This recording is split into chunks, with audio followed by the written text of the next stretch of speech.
Hi, this is Jim Phillips. Let me talk to you a little bit about getting ready.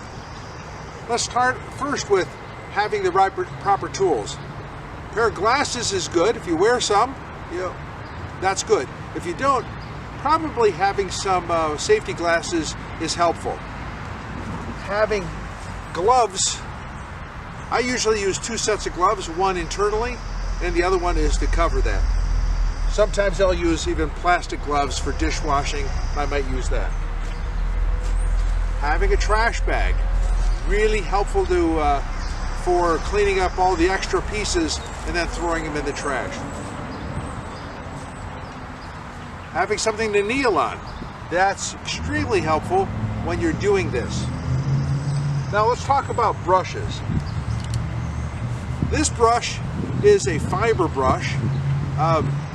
Pick it up at any hardware store, but it's fiber, not hard plastic, not metal. Certainly no metal. There's a no metal situation here. And you'll use this to clean off the headstone. This one is a nice whisk to use to kind of clean things up as well. These 3 scrapers are used to kind of edge and get big pieces off. A little bit bigger one, and a little bit one for detail, smaller one.